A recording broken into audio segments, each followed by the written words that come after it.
오늘 빌립보서 강의 4번째 시간입니다. 사명으로 살아야 행복합니다 라는 제목으로 하나님 말씀 함께 나누겠습니다. 19세기에 프랑스 파리에서 거대한 시위가 일어났습니다. 왕의 폭정에 항거하기 위해서 성난 군중들이 파리 광장에 모여서 이제 왕궁으로 돌진할 준비를 하고 있었습니다. 이때 그 분위기를 직감한 진압군 사령관이 군인들에게 발포 준비를 명해요. 그러자 군인들은 시민들에게 일제히 총을 겨누었고 그 순간에 파리 광장은 숨소리 하나 들리지 않을 만큼 정적이 감돌았습니다. 그때 사령관이 칼을 빼들고 정중하게 다음과 같이 이야기를 합니다. 존경하는 신사숙녀 여러분, 저는 지금 왕궁을 향해 달려드는 폭도들에게 총을 발사하라는 명령을 받았습니다. 하지만 제 앞에는 정직하고 존경을 받아 마땅한 파리 시민들이 많이 계십니다. 부탁컨대 여러분은 속히 이 자리를 피하셔서 폭도들에게 총을 발사할 수 있도록 협조해 주시기 바랍니다. 이렇게 이야기를 했어요. 그랬더니 놀랍게도 이 말이 끝난 지 몇 분이 되지 않아서 그 많은 군중들이 다 해산을 하고 그 광장이 텅텅 비게 되었습니다. 이 사령관의 지혜가 굉장히 빛났던 순간이 되는 거죠. 여러분, 이 관점의 변화가 이렇게 중요합니다. 우리가 살아가는데 시선의 변화, 관점의 변화가 중요합니다. 이 사령관은 군대와 이 시민들이 대치를 하고 있을 때 서로 적이 아니라 전혀 다른 관점으로 서로를 이렇게 바라보게 하는 것입니다. 군인의 앞에 서 있는 사람들은 적이 아니라 평범하고 선량한 시민들이었어요. 그 시민 앞에 서 있는 군인들 또한 적이 아니라 자신의 역할을 수행해야 되는 지극히 평범한 사람들이었던 것입니다. 그렇게 서로의 입장을 바꾸고 보니까 이해가 되니까 하나가 될 수가 있었던 것입니다. 여러분, 세상에서 벌어지는 대부분의 문제와 갈등은 자기 방식대로 세상을 보기 때문에 그렇습니다. 내 생각과 내 입장을 가지고 가정을 봐요. 아내가 남편을 보고 남편이 아내를 봐요. 그러니까 내 주관이에요. 내 입장이에요. 그러다 보니까 많은 문제가 벌어집니다. 그래서 우리가 신앙을 갖고 믿음 생활을 한다는 것이 왜 그렇게 중요합니까? 이 관점이 바뀌는 거예요. 하나님의 시선과 관점을 품게 됩니다. 지극히 개인적인 생각을 가지고 살던 사람이 하나님 중심의 삶을 살게 되고 그러자 세상이 달리 보이기 시작합니다. 그는 거기서부터 회복이 되고 치유가 일어납니다. 세상에는 눈을 떠야 볼 수 있는 것이 있고 눈을 감아야 보이는 것이 있습니다. 세상에는 귀를 열어야 들을 수 있는 소리가 있고 귀를 닫아야 들을 수 있는 소리가 있습니다. 믿음의 세계가 이와 같은 것입니다. 우리가 눈을 감고 귀를 닫고 마음으로 보고 느낄 수 있는 것이 믿음의 세계인 것입니다. 그리고 우리는 그 믿음으로 인해서 항상 기뻐하고 범사에 감사하는 삶을 살게 됩니다. 우리는 사도 바울의 삶에서 그와 같은 지혜를 발견할 수가 있습니다. 바울이 감옥에서 빌립보 교회 성도들에게 편지를 쓰면서 한결같이 하는 이야기가 뭐라고요? 기뻐하고 기뻐해라. 오늘 읽었던 본문 18절 하반절 말씀을 봐도 뭐라 그래요? 이로써 나는 기뻐하고 또한 기뻐하리라. 기쁨에 대해서 이야기를 하고 있습니다. 사실 지금의 상황은 바울이나 이 빌립보 교회의 상황이나 그렇게 좋은 상황은 아닙니다. 바울이 복음을 전하다가 그것 때문에 감옥에 갇혀 있어요. 지금 바울이 어느 감옥에 갇혀 있느냐? 에베소에 있는 감옥일 수도 있고 로마에 있는 감옥일 수도 있고 의견이 좀 분분합니다만은 어쨌든 바울이 감옥에 있단 말이에요. 그런 바울을 보는 빌립보 교회 성도들의 마음에 낙심이 찾아올 수 있고 조마조마할 수도 있어요. 바울이 잡혔다니, 우리의 영적인 리더, 지도자가 잡혔다니 하면서 굉장히 불안한 마음이 없지 않아 있었을 것입니다. 반면에 감옥 안에 있는 바울은 그러한 빌립보 교회 성도들을 보면서 또 조마조마한 거예요. 왜냐하니까 빌립보 교회는 마케도니아 지역에 세워진, 가정에 세워진 작고 연약한 교회였습니다. 그 지역의 교회는 그거 하나밖에 없는 거예요. 그 가정에 세워진 작은 교회. 근데 그 지역에는 너무나 많은 우상들이 있었고 로마의 권력이 그곳에 있었고 그리스의 찬란한 문화가 꽃을 피우고 있었던 지역입니다. 바울이 그걸 보면 조마조마한 거예요. 과연 그 속에서, 그 상황 속에서 저 교회가 자라날 수 있을까? 그 교회가 살아남을 수 있을까? 이게 유럽의 최초의 교회인데 이 교회를 향한 하나님의 놀라운 역사가 과연 이루어질 수 있을까라고 하는 근심이 없지 않아 있었습니다. 그러나 바울은 그 감옥 속에서 하나님에 대한 확신을 가지고 있었어요. 어떤 확신입니까? 그것이 빌립보서 1장 6절 말씀이라 했죠. 자, 6절 말씀 시작. 너희 안에서 착한 일을 시작하시니가 그리스도 예수의 날까지 이루실 줄을 우리는 확신하노라. 자, 상황이 좀 어렵지만 하나님께서 하실 것을 확신한다. 그렇게 고백했습니다. 자, 이러한 상황에서 바울이 기쁨과 감사를 말할 수 있는 보다 더 구체적인 사건을 우리는 본문을 통해서 보게 됩니다. 이 본문을 보면서 저와 여러분들이 어떻게 하면 우리가 하나님의 마음과 하나님의 관심을 가진 믿음의 사람으로 삶의 기쁨을 생각하고 말할 수 있을까? 이 관점을 볼 수 있어요. 첫째, 우리는 사명으로 살면서 기뻐합니다. 우리는 사명대로 살면서 기뻐합니다. 여러분, 사명이 무엇입니까? 하나님을 만났을 때 그분을 통해 받게 된 우리의 삶의 목적과 우리의 삶의 의미를 말하는 것입니다. 최근에 어느 성도님이 그런 이야기 하셨어요. 정말 살다 보니까 내가 왜 사는지, 그리고 무엇을 위해서 살아야 되는지 정말 고민이 돼서 그래서 하나님 만나고 싶습니다 라고 고백했던 분 계시거든요. 그거예요. 하나님과의 관계 속에서 그분이 주시는 삶의 목적과 의미, 그것을 사명이라고 하고 우리는 그 속에서 기쁨을 누릴 수가 있는 것입니다. 자, 본문 12절 말씀 보십시오. 12절 시작. 형제들아, 내가 당한 일에 도리어 복음 전파에 진전이 된 줄을 너희가 알기를 원하노라. 자, 내가 당한 일이 복음 전파에 진전이 됐다 그랬어요. 내가 당한 일이 뭡니까? 본인이 지금 감옥에 잡혀 있는 그 일이에요. 근데 그 일이 복음 전파에 진전이 됐다, 도움이 됐다는 거예요. 이 진전이라고 하는 말은 굉장히 강한 의미입니다. 복음 전파하는데 이 일이 엄청난 어떤 개척의 길을 열었다, 그런 의미예요. 여러분, 지금 사도 바울이 잡혔다는 것은 굉장히 안 좋은 일이고 악재입니다. 감옥 안에 갇혔거든요. 그럼에도 불구하고 이것이 복음 전파하는데 진전을 이루었다는 거예요. 왜 그럴까요? 사도 바울의 선교 목표, 전도 목표는 로마에 가서 복음을 전하는 거였습니다. 당시에는 로마가 이 유럽의 중심에 있었기 때문에 선교의 전략상 그곳에 가서 복음을 전하고 싶었어요. 하나님도 사도행전 23장을 보면 바울에게 그곳으로 갈 거라고 그렇게 약속해 주셨어요. 그러면 빨리 로마에 가야 되는데, 또 로마에 가가지고 그 넓은 광장에서 빨리 복음을 전해야 되는데 지금 감옥에 갇히게 되는 안타까운 그런 상황이 벌어지게 된 것입니다. 그런데 그 감옥에 있다 보니까 바울이 자기 힘으로 할 수 없었던 새로운 일들을 하나님께서 채워주시는 것입니다. 몇 가지 그런 일이 벌어지게 됐는데, 첫째는 뭐냐면 바울의 안전이 보장됐어요. 여러분, 감옥이 불편하고 힘든 곳이긴 하지만 감옥처럼 안전한 곳이 없어요.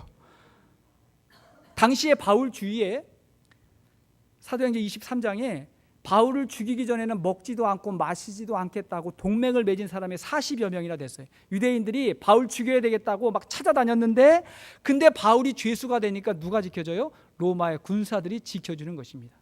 뿐만 아니라 두 번째, 감옥에 있다 보니까 그 안에 전도할 사람이 너무 많은 거예요. 진짜 복음이 필요한 사람이 감옥 안에 많습니다. 아픔이 있고 상처 있는 사람이 얼마나 많겠어요. 그 안에서 전도를 하는 거예요. 자, 13절 말씀 보십시오. 13절 시작.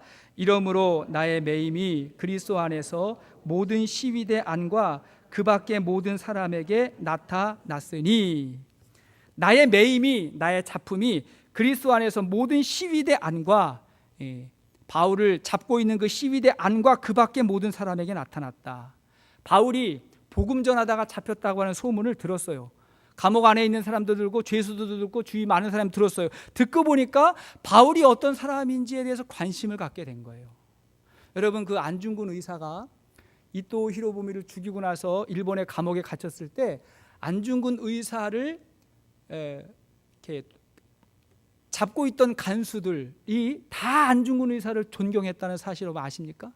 그가 감옥 안에서 살아가고 있는 모습을 보면서 너무 존경한 거예요.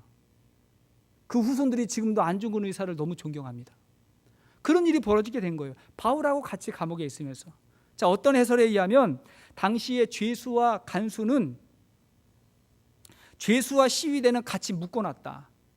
가장 가까이서 생활하던 묶어놨다. 그런 해설이 있었어요. 그러면 바울이 그들하고 같이 묶여 있으면서 뭐 했겠습니까? 복음을 전한 거예요. 예수님 전한 거예요. 그 앞전에 빌립보 감옥에 있었던 간수가 사도 바울이 감옥에서 찬양하고 기도하고 하는 거 보고 놀래가지고 어떻게 하면 나도 구원받을 수 있겠냐고 물으니까 바울이 뭐라 했어요? 주 예수를 믿으라. 그리하면 너와 내 집이 구원 얻으리라. 이렇게 해서 그 간수가 구원받았던 것처럼 이 바울을 보호하고 있는 사람들이 바울에게 복음을 전는 그런 상황이 돼버렸습니다. 자, 또 어떤 해석에 의하면 당시에 이 시위대는 로마의 황제를 호위하는 핵심 그룹이었을 거다, 이렇게 해석합니다.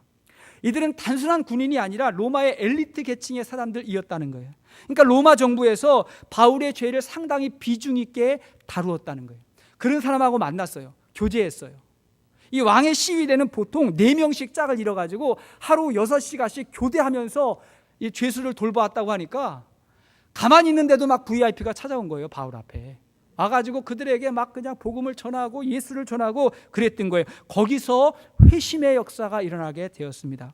훗날 이들이 로마의 복음을 전하는 데 있어서 굉장히 훌륭한 동역자들이 되었다. 그러니 바울이 생각하지도 못했던 일들을 경험하면서 야, 내가 생각했던 계획하고 하나님의 계획이 다르다라고 하는 것을 생각했던 것입니다. 세 번째 일은 바울이 고난당하는 것을 본 주위 사람들이 용기를 얻어가지고 담대하게 복음을 전하기 시작했어요. 그게 14절 말씀입니다. 14절 시작. 형제 중 다수가 나의 매임으로 말미암아 주 안에서 신뢰함으로 겁없이 하나님의 말씀을 더욱 담대히 전하게 되었느니라. 바울이 잡혔다고? 지금 고난받고 있다고? 우리가 이럴 때가 아니지 하면서 밖에 있던 사람이 열심히 복음을 전하게 되었어요. 그러고 보니까 바울의 입장에서 오히려 감사할 일이 더 많아진 거예요. 복음 전도의 입장에서 좋은 일이 너무 많아진 거예요. 그것 때문에 기뻐했다는 것입니다. 왜 그렇습니까? 이것은 바울의 관심과 그의 사명이 어디에 있었는가, 그걸 봐야 돼요. 바울은 오직 예수 그리스도의 복음과 하나님의 말씀이 전파되는데 그의 관심이 있었고 그것을 자기의 사명으로 여겼습니다. 자, 사도행전 20장 24절 말씀 보세요.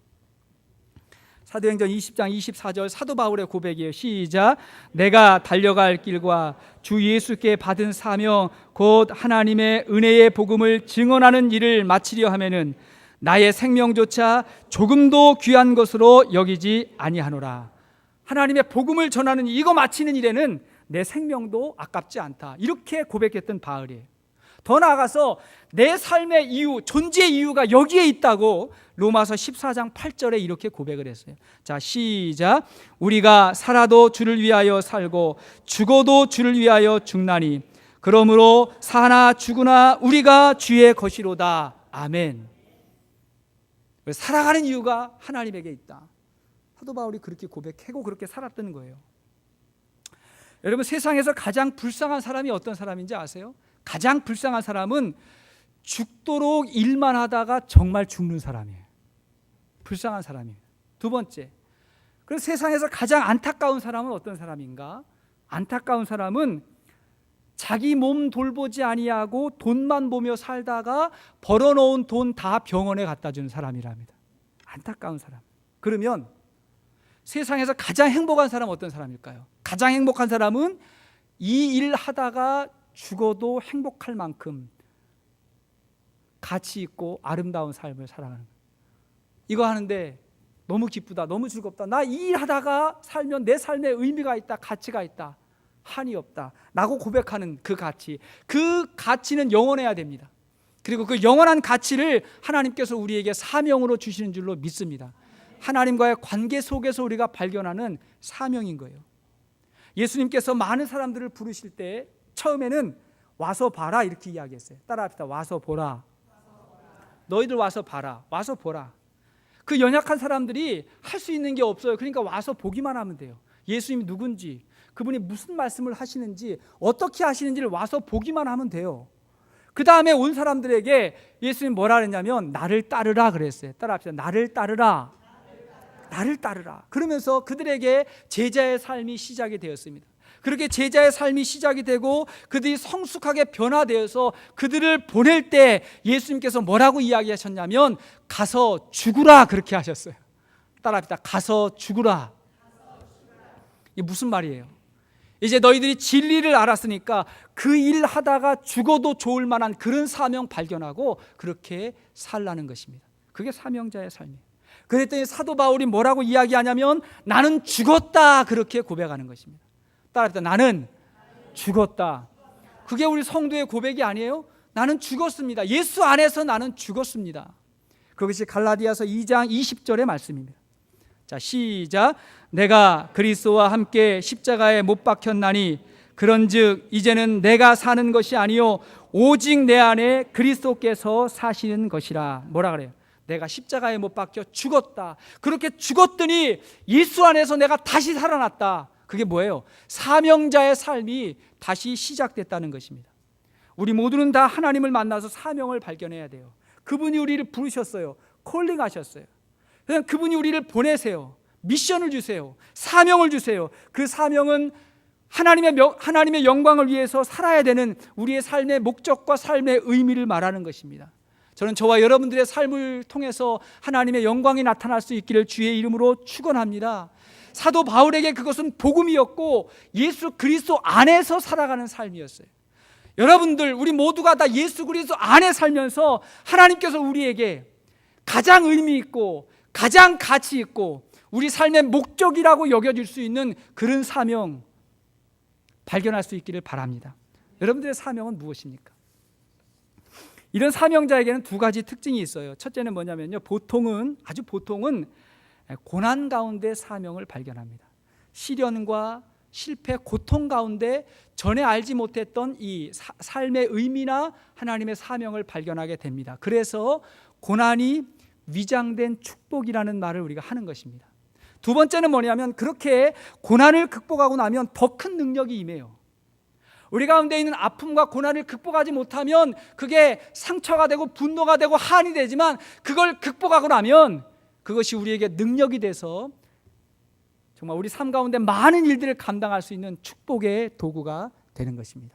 그런가 하면 두 번째, 자, 사도 바울이 어떻게 항상 기뻐할 수 있었을까? 우리가 믿음 안에서 어떻게 항상 기쁨을 이야기할 수가 있을까요? 우리는 하나님의 나라를 누리는 기쁨이 있습니다. 우리 모두에게는 하나님의 나라를 누리는 기쁨이 있어요. 사실은 바울이 감옥에서 좋은 소식만 들은 게 아니에요.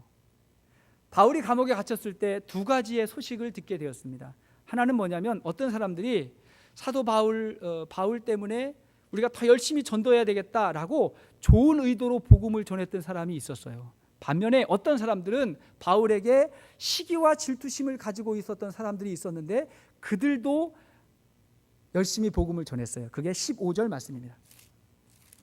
15절 말씀 시작. 어떤 이들은 투기와 분쟁으로 어떤 이들은 착한 뜻으로 그리스도를 전파하니. 자, 어떤 이들은 착한 뜻으로 그리스도를 전파했는데 그런 사람들은 16절 보세요. 시작. 이들은 내가 복음을 변증하기 위하여 세우심을 받은 줄 알고 사랑으로 하나. 자, 좋은 의미로 하는 사람들은 사랑으로 하나. 어떤 이들은 어떻게 했다고요?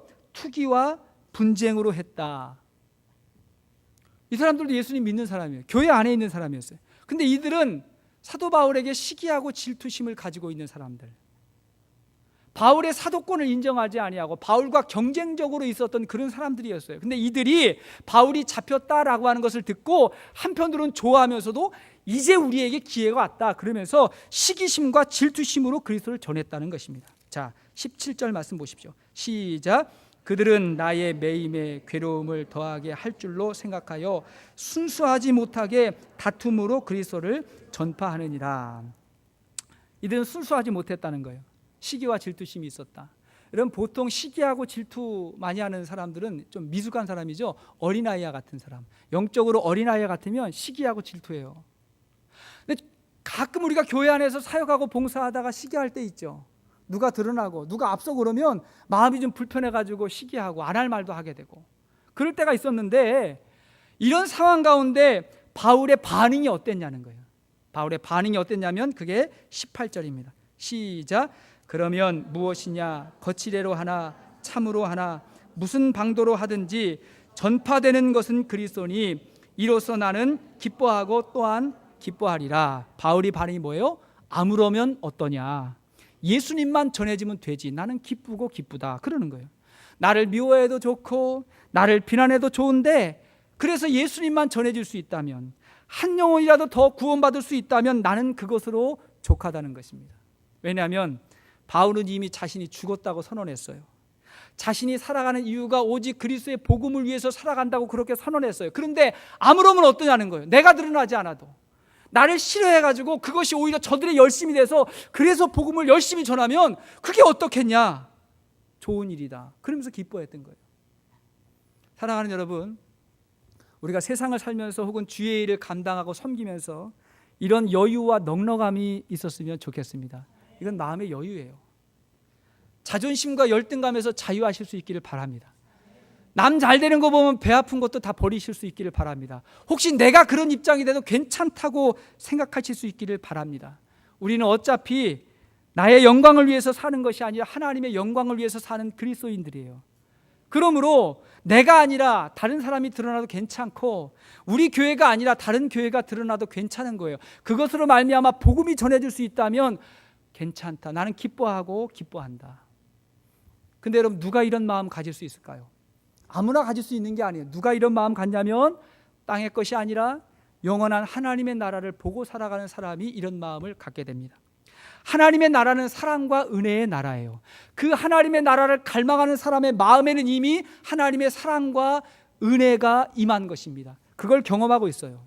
저는 우리에게 하늘의 위로가 있어서 세상의 문제를 넘어설 수 있기를 바랍니다. 하늘을 바라보고 살아가는 사람.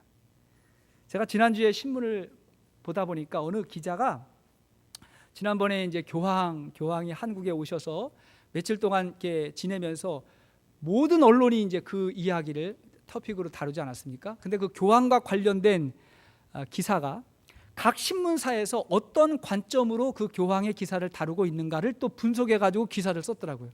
그래가지고 읽어보니까 그랬대요. 우리는 뭐 신문 하나밖에 안 보니까 한국에 있는 많은 신문사에서 어떻게 기사를 다루었냐면, 첫째, 보수신문에서는, 우리가 알고 있는 보수신문에서는 교황이 오던 날 공항에서 많은 사람이 이제 영접을 갔는데 박근혜 대통령하고 교황하고 서로 반갑게 웃으면서 악수하고 환영하는 얼굴을 일면에 딱 사진으로 싣고 기사가 쫙 나오더래요.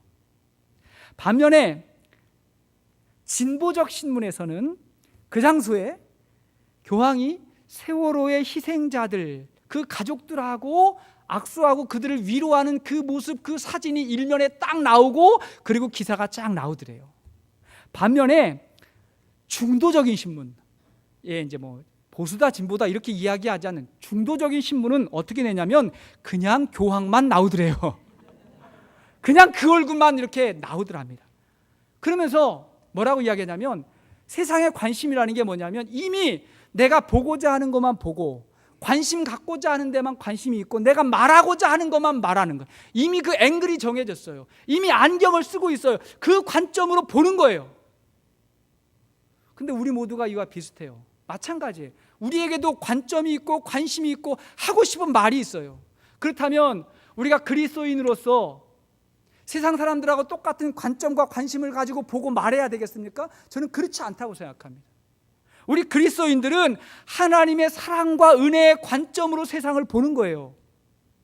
하나님의 사랑이 어떻게 임하는지, 하나님의 은혜가 나에게 어떻게 왔는지, 우리 공동체, 우리 가정에 하나님의 사랑이 어떻게 왔는가, 그걸 보면서 하나님과 교제하는 거예요.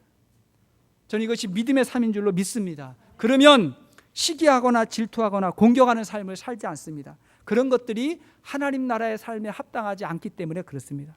대신에 하나님께 받은 그 사랑과 은혜를 기억하면서 그 사랑을 나누는 데 관심이 있어요. 그걸 기뻐해요. 그것이 섬김이고 그것이 봉사고 그것이 사랑인 거예요. 거기에 관심이 있고 그 안에서 기쁨을 경험하게 되는 것입니다. 저는 이런 은혜와 축복이 우리 모두에게 있기를 주의 이름으로 축원합니다. 로마서 14장 17절 말씀 보십시오. 시작. 하나님의 나라는 먹는 것과 마시는 것이 아니요 오직 성령 안에 있는 의와 평강과 희락이라. 성령 안에서 하나님의 의와 평강과 희락을 누리고 거기에 관심이 있는 것입니다. 사도 바울은 이미 그 하나님의 나라를 누리고 있었던 거예요. 감옥에서도 그 나라를 누리고 있었던 것입니다. 자, 우리에게 이런 믿음이 필요한데, 이런 믿음을 갖기 위해서 두 가지가 필요합니다. 첫째는 뭐냐면 나를 향한 하나님의 사랑의 확신이 필요해요. 하나님이 나를 너무나 사랑하신다. 나한 사람을 위해서 독생자 예수 그리스도를 보내주셔서 나를 구원하셨다는 하나님의 사랑에 대한 확신이 필요합니다. 두 번째는 그 하나님의 은혜를 누릴 수 있어야 돼요. 지금 그 은혜를 누리고 살아야 돼요. 그러면 그 사랑과 은혜로 인해서 거기에 평안이 있고 희락이 있는 것입니다. 말씀의 결론을 맺겠습니다. 북가주에 있는 그 샌프란시스코에 가면 그곳에 명소인 금문교가 있습니다. 금문교 골든게이트에 가보신 분들은 알겠지만 바람이 굉장히 강합니다. 그 지역이. 그 다음에 그 다리 밑에 바다가 바닷물이지만 강물처럼 유속이 굉장히 빠른 곳입니다. 근데 예전에 그 다리를 공사할 때 거의가 다 중국 사람들이 그 다리 공사를 했는데 굉장히 많은 사람들이 떨어져 죽었다 그럽니다. 심지어 다리 위에서 밑을 쳐다보다가 그냥 놀래가지고 떨어진 사람이 11명이래요. 바람도 많이 불고 무섭고 하니까 떨어져가지고 11명이나 죽어가지고 안 되겠다 싶어가지고 공사하는 중에 그 다리 밑에다가 안전망을 설치했대요. 떨어져도 죽지 않도록 그물을 만든 것입니다. 그랬더니 공사하다가도 떨어지는 사람이 한 사람도 없고 밑에 쳐다보다가 떨어지는 사람도 한 사람도 없는 거예요. 그거 없을 땐 많이 떨어졌는데 좀 많이 좀 떨어지라고 안전망 해놨더니 한 사람도 안 떨어지는 거예요. 야, 이상하다. 떨어지게 됐는데 오히려 염려가 사라지고 두려움이 없으니까 안 떨어지더라, 그러더라는 거예요. 여러분, 저는 이것이 하나님의 사랑과 은혜 안에서의 삶이라고 믿습니다. 하나님 사랑을 받고 하나님의 은혜를 누리는 사람은요, 염려와 두려움에서 좀 자유로워지고, 그래서 그 안에서 기쁨이 있는데, 어떤 기쁨이 있냐면 죽어도 되는 사람은 안 죽습니다. 죽었다고 선언한 사람도 안 죽어요. 이미 참 생명이 뭔지를 그가 경험하게 됩니다. 그리고 이 일 하다가 죽어도 좋은 사람은 더욱 건강하고 활력 있게 삶을 살아갑니다. 고난을 두려워하는 사람은 고난 때문에 염려하지만, 고난을 두려워하지 않는 사람은 그것을 고난이라 여기지 않고 그 고난 속에서 사명을 찾고 그것을 극복하며 참 믿음의 사람으로 성장하게 되는 것입니다. 사랑하는 여러분, 우리 모두가 다 하나님의 나라를 누리면서, 그리고 하나님 주신 사명을 귀히 여기고 어떤 일이 있어도 사명, 하나님의 은혜와 말씀 안에서 살 수 있는 주의 종들이 될 수 있기를 주의 이름으로 축원합니다.